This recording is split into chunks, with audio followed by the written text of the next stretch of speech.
Good morning all of you. Today we will continue our 10th chapter class 12 subject bio. तो आज अपने जो है अपना आगे कंटिन्यू करने जा रहे हैं चैप्टर, ठीक है। तो 10th चैप्टर जो अपना फोटोसिंथेसिस से रिलेटेड था, देखो फोटोसिंथेसिस के अंदर अपनों ने काफी पॉइंट्स जो थे कर लिए थे।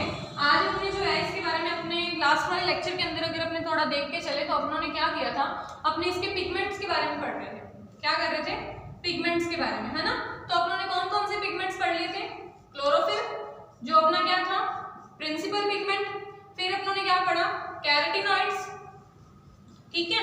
And next one is last वाला कौन सा था? फाइकोबिलिन्स, यही था ना। तो अपनों ने क्या देखा था? फाइकोबिलिन्स एंड क्लोरोफिल कैरोटीनॉइड, ये तो दोनों मैंने आपको डिटेल में बता दिए थे। Chlorophyll A and chlorophyll B, इन दोनों की अपनों ने क्या देखी थी? स्ट्रक्चर भी देखी थी, क्लोरोफिल बी की, क्लोरोफिल ए की। तो ये स्ट्रक्चर्स भी अपनों ने देखी थी, ठीक है। तो ये स्ट्रक्चर्स के अंदर मैंने आपको बताया था कि एक बेसिक डिफरेंस होता है। वो क्या डिफरेंस था? यहाँ पे जो ग्रुप अटैच था वो मिथाइल ग्रुप था। कौन सा ग्रुप था? Methyl group. और यहाँ पे CHO ग्रुप अटैच था। अब इसके अंदर क्या था? फॉर्मूले के अंदर C जो कार्बन की अमाउंट, कार्बन की काउंट है वो वैसी की वैसी थी, बट इसके अंदर क्या चेंज हुई? एक यहाँ पे ऑक्सीजन ऐड होने की वजह से यहाँ पे 2 हाइड्रोजन की कमी हो गई थी, है ना।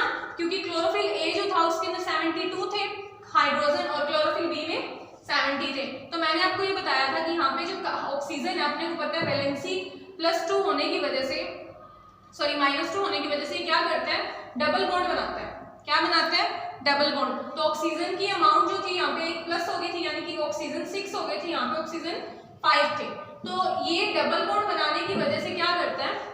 डबल बॉन्ड बनाने की वजह से यहाँ पे हाइड्रोजन जो थे वो 2 कम हो गए थे और यहाँ पे 2 एक्स्ट्रा थे, है ना। तो ये चीजें अपनों ने क्लियर कर ली थी। और अपनों ने ये भी देखा था कि क्लोरोफिल ए जो है यूनिवर्सल पिगमेंट बोला जाता है, क्लोरोफिल बी एक्सेसरी पिगमेंट बोला जाता है। फिर बात थी कैरोटीनॉइड्स की। कैरोटीनॉइड्स के अंदर अपनों ने देखा था कुछ पॉइंट्स क्लियर किए थे, जैसे इसके अंदर भी क्लासेस थी, ज़ैंथोफिल एंड कैरोटीनॉइड्स। कैरोटीन्स और कैरोटीनॉइड्स ये 2 क्लासेस के अंदर डिवाइडेड था। उसके अंदर अपनों ने इसका स्टार्ट किया था, कुछ पॉइंट्स वगैरह देखे थे और इस पॉइंट्स को भी कंप्लीट किया था। अब अपना लास्ट जो है फाइकोबिलिन्स, उसके बारे में अपने देखते हैं। फाइकोबिलिन्स जो है आगे वो फर्दर 2 क्लासेस के अंदर ये भी डिवाइडेड है। कौन कौन सी क्लासेस में डिवाइडेड है? फाइकोइराइथ्रिन और फाइकोसाइनिन। क्या नाम है? फाइकोइराइथ्रिन एंड फाइकोसाइनिन, ठीक है। तो ये जो नाम है ना, ये लोग आप लोग 2-3 बार पढ़ोगे ना तो आपको क्लियर हो जाएगा, कोई प्रॉब्लम नहीं आएगी। सो ये जो अपने 2 क्लासेस में फाइकोबिलिन्स और फाइकोइराइथ्रिन और फाइकोसाइनिन में जो है ये डिवाइडेड है। अब देखो इसके अंदर क्या होता है। अब ज़ैंथोफिल और अपनों ने यानी कि कैरोटीन्स जो अपनों ने किए थे, है ना, कैरोटीन्स और ज़ैंथोफिल जो अपनों ने किए थे, इनके अंदर क्या थे? अपनों ने कलर के बेसिस पे भी डिफरेंस देखे थे। अब अपना जो फाइकोइराइथ्रिन और फाइकोसाइनिन देख रहे हैं ना, ओवरऑल अगर अपने फाइकोबिलिन्स की बात करें, इन दोनों को अपने बाद में देखते हैं। कुछ कैरेक्टर जो थे इसके अगर अपने देखें फाइकोबिलिन्स के बारे में, तो इसके अंदर क्या होता है ना, पिगमेंट के अंदर ये रेड और blue green algae, red and blue green algae के अंदर पाया जाता है। यानी कि ये पिगमेंट जो है, अब अपने को पता है पिगमेंट्स क्या काम करते हैं? कलर प्रोवाइड करने का काम करते हैं और साथ में फोटोसिंथेसिस रिएक्शन में लाइट को एब्जॉर्ब करने का भी काम करते हैं। So red and blue green algae के अंदर जो है ये पिगमेंट पाया जाता है। अब देखो रेड के अंदर कौन सा होता है, ब्लू ग्रीन में कौन सा होता है, इसके बेसिस पे इसको 2 पार्ट्स में डिवाइड कर दिया, फाइकोइराइथ्रिन एंड फाइकोसाइनिन। अब फाइकोइराइथ्रिन है जो वो कौन सी एल्गी में पाया जाता है? रेड में। किसमें? रेड में। अब रेड एल्गी का साइंटिफिक नेम होता है कौन सा? रोडोफाइसी। अब देखो क्या है कि ये जो रोडोफाइसी होती है इसको कॉमन नेम क्या बोला जाता है? Red algae. क्या बोला जाता है? रेड एल्गी, ठीक है। अब रोडोफाइसी नाम जो है आपने 11th में पढ़ा होगा। रोडोफाइसी जो है क्लास होती है एल्गी की, ठीक है। रोडोफाइसी, साइनोफाइसी और फियोफाइसी 3 क्लासेस होती हैं। अब फाइकोइराइथ्रिन यानी कि किसमें मिलते हैं? रेड एल्गी के अंदर। अब ब्लू ग्रीन एल्गी जो रहेगी उसका भी साइंटिफिक नेम होता है, जिसको अपने क्या बोलते हैं? अभी मैंने आपको बताया साइनोफाइसी। क्या क्लास है इसकी? साइनोफाइसी जो एल्गी की क्लास है उसके अंदर पाया जाता है। कौन सी एल्गी है ये? Blue green algae. समझ आ गई? तो ये एल्गी के अंदर क्या पाया जाता है? अपने फाइकोसाइनिन पिगमेंट जो है वो पाया जाता है, ठीक है, तो ये चीज अपने क्लियर होगी। अब इसके बाद में अपने देखते हैं, ये तो था अपने पिगमेंट्स के बारे में, क्लियर हो गया, पिगमेंट्स तीनों के तीनों अपने क्लियर हैं। अब उसके बाद में अपने जो है नेक्स्ट टॉपिक स्टार्ट करने से पहले दोबारा सुन लो, phycobilins green and blue green algae के अंदर जो है पिगमेंट पाया जाता है, ठीक है। रोडोफाइसिन यानी रेड एल्गी के अंदर, थियोफाइसिन यानी कि ब्लू ग्रीन एल्गी के अंदर ये पिगमेंट अपने को मिलता है। अब ये तो अपने हो गए पॉइंट अबाउट पिगमेंट्स। इसके बाद में जो अपना नेक्स्ट टॉपिक है उस पे चलते हैं अपने, which is nature of light. अब इसके बाद में अपने नेचर ऑफ लाइट के बारे में पढ़ेंगे। सो स्टार्ट करते हैं नेचर ऑफ लाइट के बारे में। देखो नेचर ऑफ लाइट जो है इसके बारे में अपने एक एक चीज एक एक डिटेल में पढ़ेंगे कि जो प्लांट के अंदर लाइट एब्जॉर्ब होती है वो किस फॉर्म में एब्जॉर्ब होती है या कैसे एब्जॉर्ब होती है, ठीक है। अब नेचर ऑफ लाइट है, आप लोगों को बता दूं, जो सनलाइट आती है प्लांट्स वही एब्जॉर्ब करते हैं। जो सनलाइट प्लांट एब्जॉर्ब करते हैं वो क्या कौन सी वेव्स होती हैं, इलेक्ट्रोमैग्नेटिक वेव्स की फॉर्म में होती है, जिसको अपने EM वेव्स भी बोलते हैं। तो जो सनलाइट आती है वो कौन सी वेव्स होती है, इलेक्ट्रोमैग्नेटिक वेव्स। तो ये चीज आपने याद रखनी है, यानी कि किस फॉर्म में होती है, इलेक्ट्रोमैग्नेटिक वेव्स जो होती है सनलाइट जो भी रेज रिलीज करता है, ठीक है। इसके बाद में क्या होता है, जो डिस्टेंस होता है। अब देखो जो ये वेव्स आती हैं ये किस फॉर्म में आती हैं, फिजिक्स के अंदर आपके ये एक वेव की फॉर्म होती है। वेव आपका पूरा चैप्टर है 11th के अंदर, उसके अंदर आप ये चीज पढ़ोगे। ये क्या होती है, वेव होती है एक, ठीक है। इसको बोला जाता है 2 पार्ट्स में डिवाइडेड होती है। ये इसका पूरा एक सर्किल होता है, ये यहाँ तक हाफ कंप्लीट होती है और यहाँ तक ये कंप्लीट होती है, यानी कि फुल होती है। एक पार्ट होता है इसका और एक नीचे वाला होता है वो दूसरा पार्ट होता है, ठीक है। अब ये किस में डिवाइडेड होती है, इनको सक्सेसिव क्रस्ट और ट्रफ बोला जाता है। क्या बोला जाता है, क्रस्ट और ट्रफ। ये आप केमिस्ट्री फिजिक्स के अंदर डिटेल में पढ़ोगे, ठीक है। क्रस्ट और ट्रफ जो होते हैं ये क्या होते हैं, इसके सक्सेसिव जो होते हैं ये वेवलेंथ कंप्लीट करते हैं। तो ये क्रस्ट होते हैं, ये ट्रफ होते हैं, तो ये दोनों मिलकर क्या बनाते हैं, एक वेवलेंथ। तो वेवलेंथ कितनी होती है, एक वेव है यहां से लेकर यहां तक, क्या है ये वेवलेंथ, समझ आ गया। यानी कि ये किस चीज की वेवलेंथ है, जो पार्टिकल्स सनलाइट की फॉर्म में सन से अर्थ की तरफ मूव करते हैं, तो वो जो एक एक फोटॉन्स क्या होते हैं, एनर्जी जिस पार्टिकल्स की रूप में या किस पार्टिकल्स की तरीके से जो मूवमेंट करती है उसको फोटोन बोला जाता है, ठीक है। 11th के अंदर ये चीजें काफी ज्यादा फिजिक्स के अंदर है, ठीक है। तो ये पॉइंट्स के अंदर क्या है, क्रस्ट और ट्रफ जो होते हैं मिलकर एक वेव बनाते हैं। इसी फॉर्म में क्या होते हैं, पार्टिकल्स जो है अर्थ तक मूव करते हैं, यानी कि कंप्लीट अपनी जो है ऐसे ही साइकिल्स कंप्लीट करके अर्थ तक मूव करना स्टार्ट करते हैं। अब देखो वेव जो होती है एनर्जी वेव की एनर्जी E जो होती है वो इनवर्सली प्रोपोर्शनल होती है लैम्डा की। लैम्डा क्या होती है, वेवलेंथ। क्या होती है, वेवलेंथ। यानी कि इस चीज से समझो, किसी वेव की जितनी ज्यादा लेंथ होगी उसकी एनर्जी उतनी ही कम होगी। इस चीज को आप ऐसे भी समझ सकते हो, क्योंकि जितना बड़ा साइकिल होगा उतना ही ज्यादा उसको टाइम लगेगा आगे तक मूव करने में और उतनी ही वो कम एनर्जी बना पाएगा, ठीक है। जितनी छोटी वेव होगी, मान लो इतनी सी वेव है, ठीक है, तो जल्दी ये कंप्लीट हो रही है, तो ये इतनी सी वेव है, एनर्जी कितनी, वेवलेंथ कैसे हुई कम, एनर्जी कैसे हुई ज्यादा। तो इनवर्सली प्रोपोर्शनल का मतलब वैसे भी आपको पता है कि इनवर्सली प्रोपोर्शनल के अंदर एक टर्म ज्यादा चलती है, दूसरी टर्म ऑटोमेटिकली उससे डिक्रीज हो जाती है, समझ आ गया। आगे देखो इसके अंदर, अब इसके अंदर कुछ पॉइंट्स अपने देखते हैं। स्मॉल वेव्स को क्या बोला जाता है, अब इसको क्या किया जाता है, जो वेवलेंथ होती है उनके बेसिस पे इसको 2 पार्ट में रखा जाता है। कौन कौन सा, जिनकी वेवलेंथ स्मॉल होती है एक तो वो, दूसरी जिनकी लेंथ ज्यादा होती है यानी कि लार्ज वेवलेंथ वाले। अब स्मॉल वेवलेंथ वाले जो होते हैं उनको किसके अंदर रखा जाता है, उसको कॉस्मिक रेज की कैटेगरी में रखा जाता है। कौन सी कैटेगरी में, कॉस्मिक रेज की कैटेगरी में, ठीक है। फिर वेवलेंथ जिनकी लार्ज होती है उनको किस में रखा जाता है, उनको रेडियो वेव्स में रखा जाता है। लार्ज वाले को रेडियो वेव्स में, ये चीज आपने याद रखनी है, भूलना नहीं है। तो छोटी वाली जो रेज होती हैं स्मॉल वेवलेंथ वाली, उनको कॉस्मिक रेज बोला जाता है, और जो बड़ी वाली होती है उनको रेडियो वेव्स बोला जाता है, ठीक है। अब ये जो रेडियो वेव्स हैं, ये कॉस्मिक वेव्स हैं, लो एनर्जी वाली। अब जिसकी वेवलेंथ ज्यादा होगी तो एनर्जी कैसी होगी, low because these are inversely proportional. अब एनर्जी यहाँ पे वेवलेंथ स्मॉल है तो एनर्जी कैसे होगी, ज्यादा, ठीक है। तो इसका जो ये रेशियो है ये अपने आप एप्लीकेबल यहाँ पे हो जाता है। इसके बाद देखो क्या होता है, इलेक्ट्रोमैग्नेटिक जो रेडिएशन होती है वो लाइट और विजिबल स्पेक्ट्रम कहलाती है, जिसकी वेवलेंथ कितनी होती है 390 टू 760 नैनोमीटर। इससे पहले मैंने आपको बताई थी एक रेंज जिसके अंदर 400 नैनोमीटर से अपनों ने कितना किया था 700 नैनोमीटर। ये तो था एक एजम्पशन, यानी कि अपनों ने आइडिया लिया था, बट एग्जैक्ट जो वैल्यू होती है 390 टू 760, ठीक है। इतनी वेवलेंथ के अंदर जो है ये विजिबल स्पेक्ट्रम में आता है। तो विजिबल के बारे में आपको मैंने पहले भी बताया था, ऐसा स्पेक्ट्रम होता है जिसके अंदर रेज जो है अपने को क्लियरली अपने कलर्स में दिखाई देती है। उस स्पेक्ट्रम को क्या बोलते हैं अपने, विजिबल स्पेक्ट्रम, ठीक है। तो विजिबल स्पेक्ट्रम था, इसकी रेंज कितनी होती है लगभग 390 टू 760 नैनोमीटर। यूनिट क्या होती है इसकी, नैनोमीटर।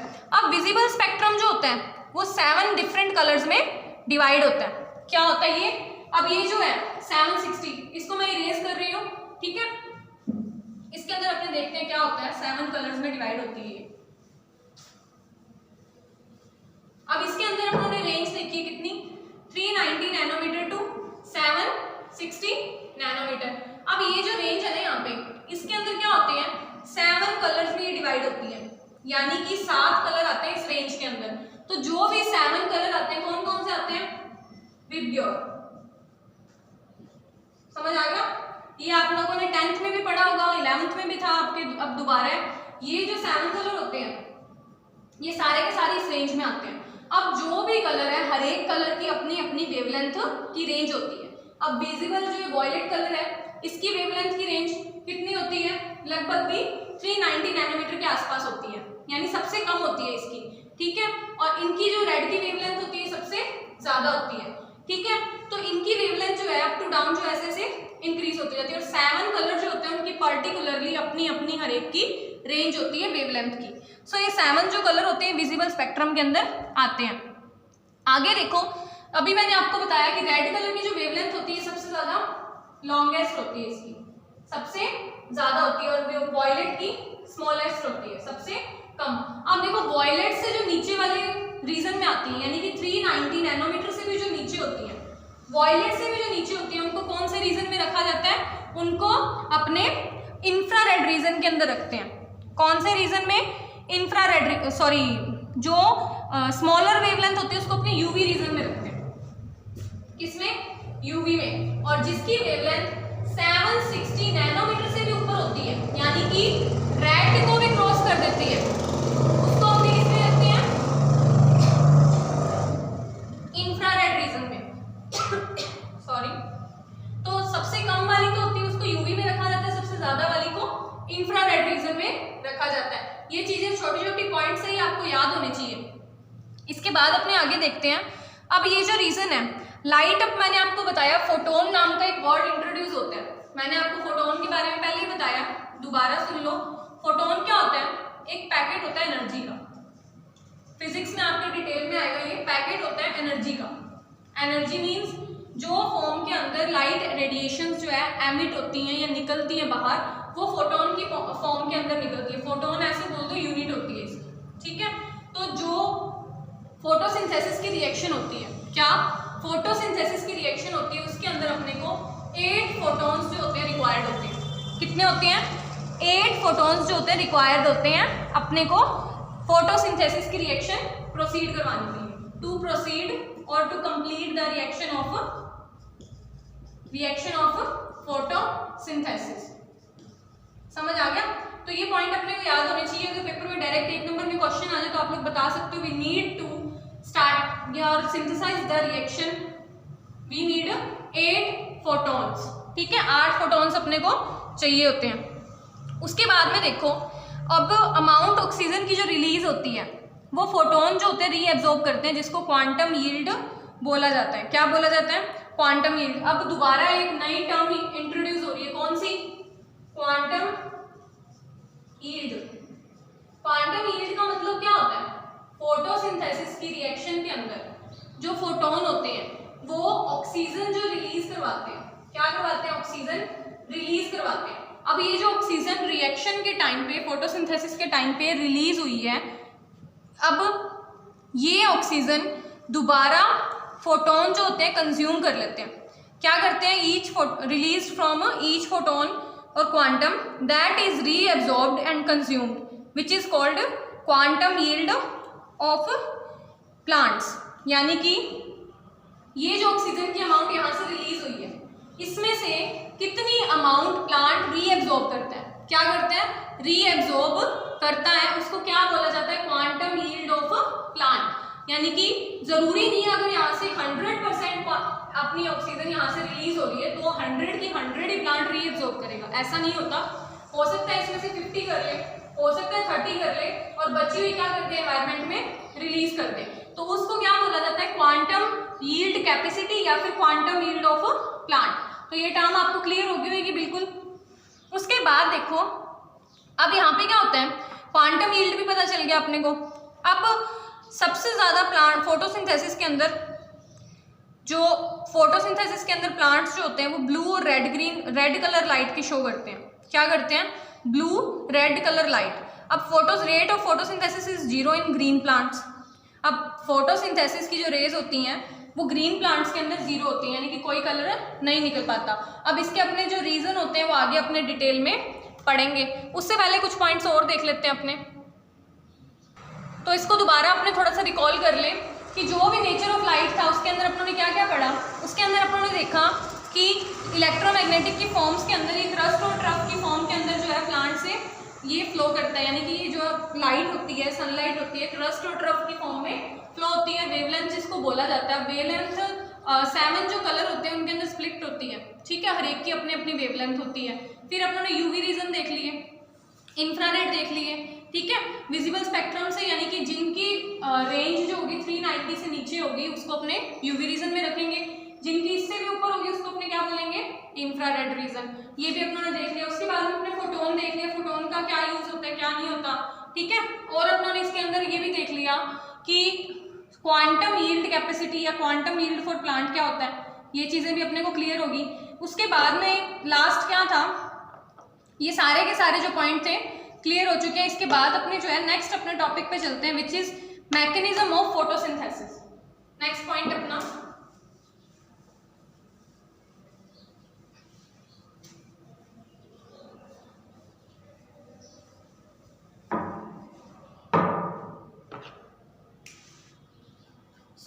मैकेनिज्म ऑफ फोटोसिंथेसिस के अंदर क्या होता है, इसके अंदर अपने देखेंगे जो भी फोटोसिंथेसिस की रिएक्शन होती है वो किस किस टाइप से परफॉर्म होती है। मैकेनिज्म का मतलब सबको पता है कि किस तरीके से जो रिएक्शन है वो परफॉर्म होगी।